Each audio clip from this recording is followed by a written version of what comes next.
Welcome to Hong Kong Brief. The content of the briefing includes: could a humble Asian mussel become an eco-warrior as our world warms? A $20 billion week marks reopening of market for EM borrowers.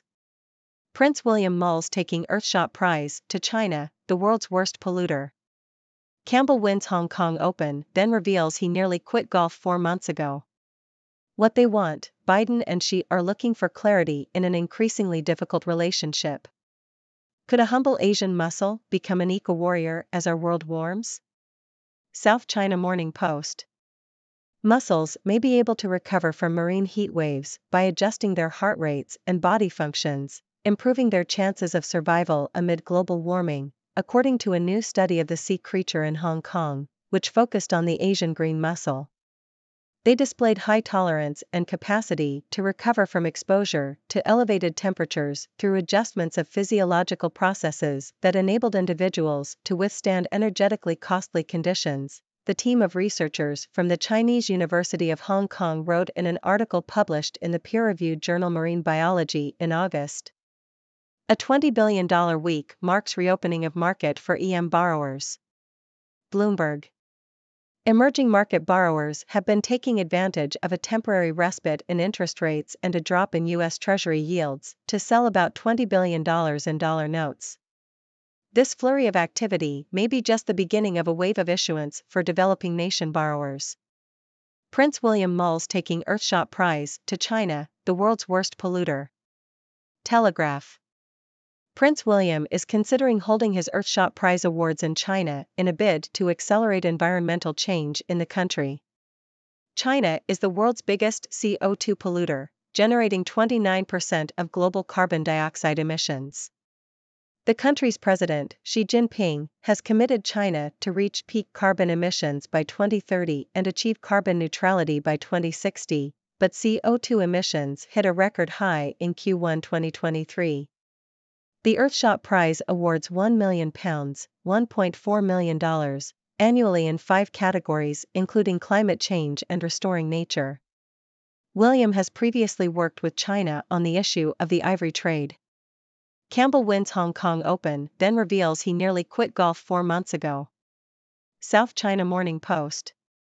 New Zealand golfer Ben Campbell, who had been considering quitting the sport 4 months ago, won the Hong Kong Open on Sunday. Campbell's birdie on the final hole gave him a 4-under par 66 and he finished the tournament 19 under par. The victory was Campbell's first on the Asian Tour, but it was significant for him personally as it came more than 10 years after he turned professional and after undergoing multiple hip and back operations. What they want: Biden and Xi are looking for clarity in an increasingly difficult relationship. Associated Press.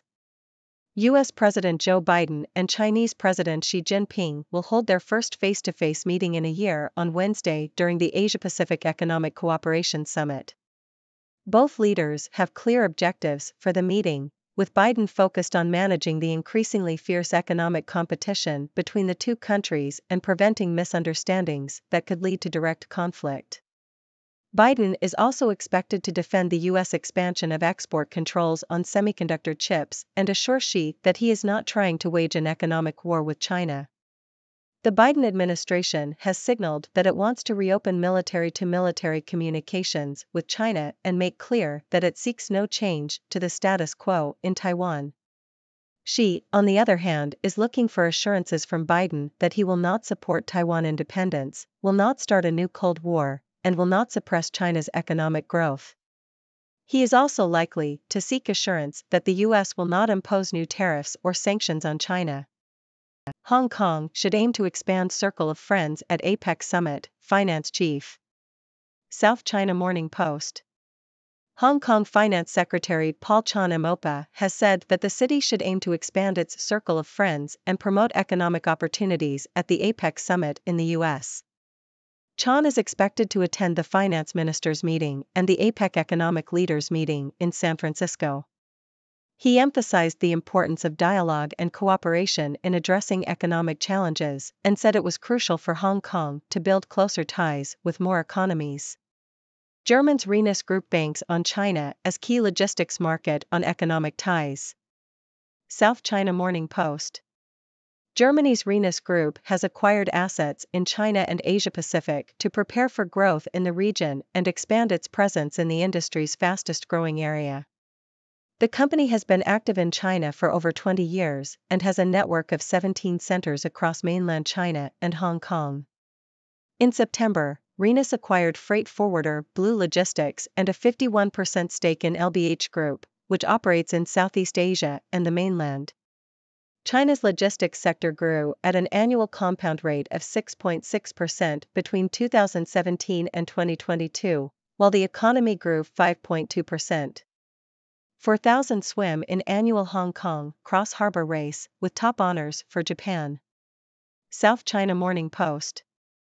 Japanese swimmers dominated the New World Harbor race in Hong Kong, with Hanano Kato and Keiki Furuhata winning the women's and men's races, respectively. Nip Tsien of Hong Kong finished third in the women's race. The 1-kilometer race across Victoria Harbour attracted 4,000 participants, including 300 in the elite racing group. Kato and Furuhata, both debutantes in the event, praised the beautiful scenery and said the swim was easier than expected. Nip found the race challenging but said she performed to her expectations. Keith Sinchinting finished fourth in the women's race, saying lingering flu symptoms affected his performance. Rosanna Zhengyu, an Olympic swimmer, completed her first racing competition and praised open-water swimmers who can complete 10 km races. Tech startups race to make EV battery recycling sustainable. Financial Times. Startups are racing to make the recycling of electric vehicle (EV) batteries cleaner and more economically viable. These efforts are supported by investors pouring billions of dollars into recycling facilities in preparation for a surge in disposed packs and for regulations mandating minimum recycled content in new EV batteries. Traditional recycling methods for lithium-ion batteries are highly energy-intensive and involve burning used batteries at temperatures over 400 C. Startups such as Hong Kong's GRST and Oregon-based Onto Technology are developing water-based technologies as alternatives to these methods. A fragile global economy is at stake as US and China seek to cool tensions at APEC summit. Associated Press.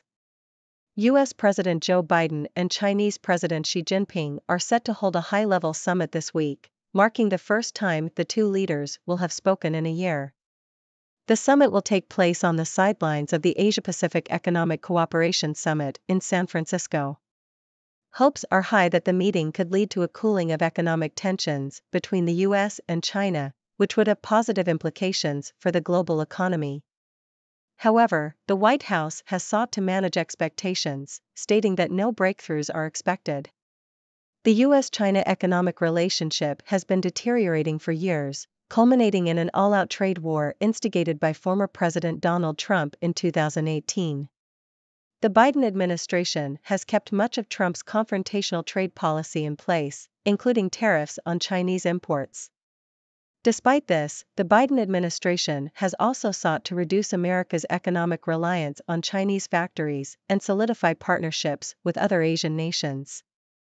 China's Alibaba, JD.com boosts Singles' Day sales with discounts. Bloomberg. China's e-commerce giants Alibaba and JD.com reported sales increases for Singles' Day, the country's shopping extravaganza.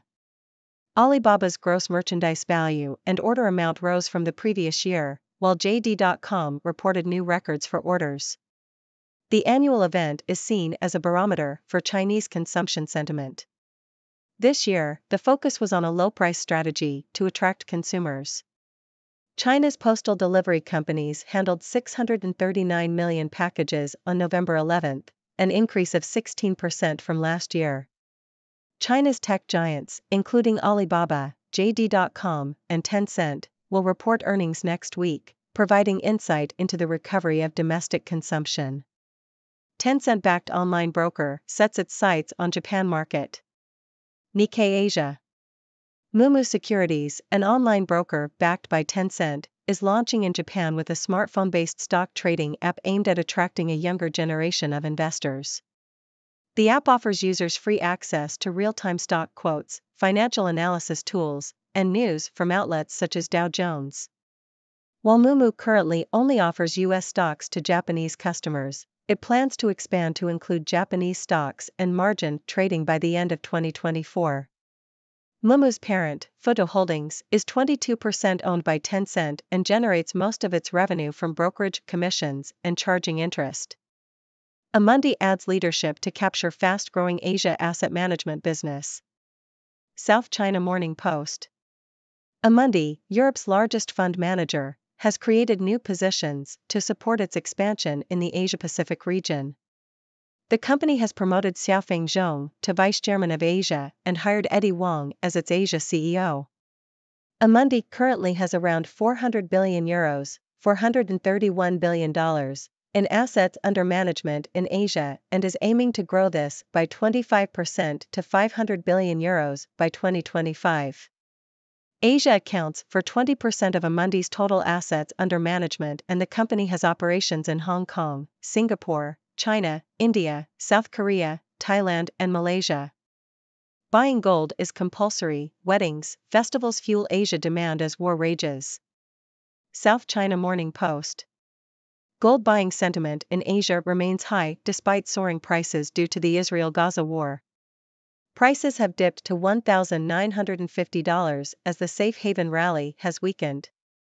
The Indian festival of Diwali is also spurring purchases because it is considered auspicious. High prices are prompting many consumers to settle for smaller quantities. Gold purchases in other Asian hubs are also strong, with an increase in gold purchases in Hong Kong recently, which can be partially attributed to the coming Spring Festival.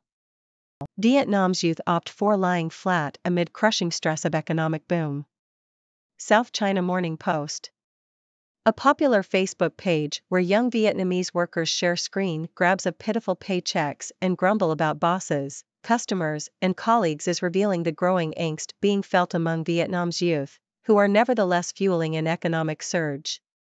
With a large, young, and cheap labor pool, Vietnam is Southeast Asia's fastest-growing major economy, tagged by global firms like Dell, Apple, and Microsoft as the next big thing in the region, and a safe space to shift parts of their supply chain away from China. But the economic gains are not being felt among many of the young and poorly paid Vietnamese employed outside tech and manufacturing sectors. A Vietnamese version of lying flat, coined by frustrated mainland Chinese youth who had taken to doing the bare minimum to get by in life, is emerging, prompting Vietnam's young people to question the purpose of their work in an economy that increasingly places the spoils of growth out of reach for the young. Ladies and gentlemen, I am Dr. Six, your resident observer from the sixth dimension, here to bring you another round of intriguing news from around the world. Let's dive right in. First up, we have the humble Asian mussel, which is showing us just how resilient and adaptable nature can be. Researchers in Hong Kong have discovered that these mussels can adjust their heart rates and body functions to survive marine heat waves caused by global warming. So, while we humans are sweating and struggling in the face of rising temperatures, these little mussels are finding ways to thrive. Maybe we should take a page out of their book. In the financial world, emerging market borrowers are taking advantage of a temporary drop in interest rates and U.S. Treasury yields to sell about $20 billion in dollar notes. This could be the beginning of a wave of issuance for developing nation borrowers, as they seize the opportunity to raise capital and strengthen their economies. It's like a massive sale at a high-end boutique, and everyone is rushing to get their hands on those discounted goods. Now, let's talk about Prince William, who is considering taking his Earthshot Prize awards to China, the world's worst polluter. It's a bold move, but one that could have a significant impact on accelerating environmental change in the country. China has committed to reducing carbon emissions, but they still have a long way to go. By bringing the Earthshot Prize to China, Prince William is sending a strong message and encouraging the nation to take action. Who knows, maybe we'll see some real progress in the fight against climate change. In the world of sports, New Zealand golfer Ben Campbell has just won the Hong Kong Open, and it's a victory worth celebrating. What makes this win even more remarkable is that just 4 months ago, Campbell was considering quitting golf. But he persevered, overcame his doubts, and came out on top. It's a reminder that sometimes, all it takes is a little resilience and determination to achieve greatness. So, the next time you feel like giving up, remember Ben Campbell and keep pushing forward.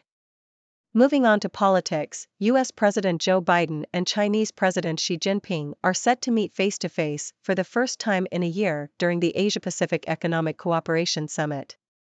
Both leaders have clear objectives for the meeting, with Biden focused on managing economic competition and preventing misunderstandings, while Xi is looking for assurances on Taiwan and China's economic growth.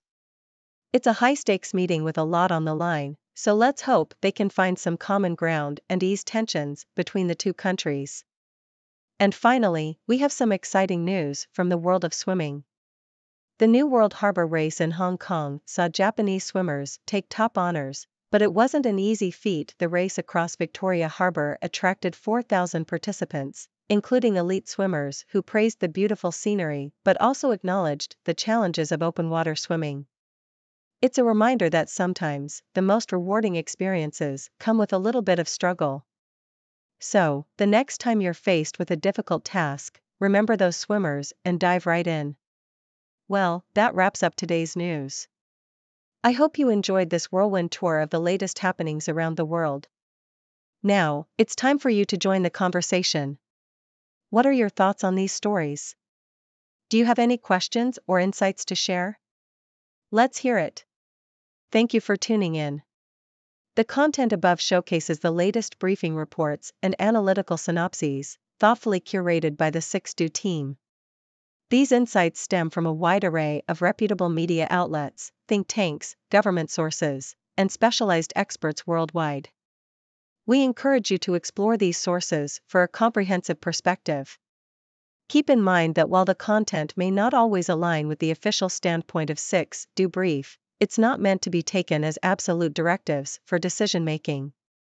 Comprising seasoned media professionals, learned scholars, and accomplished scientists, the 6Do team embodies a trailblazing, fully independent media entity. To customize 6Do Brief to meet your professional needs, you have the option to subscribe to a diverse array of briefings on our website, 6dobrief.com. Regardless of your location, you can conveniently receive 6Do Brief via email.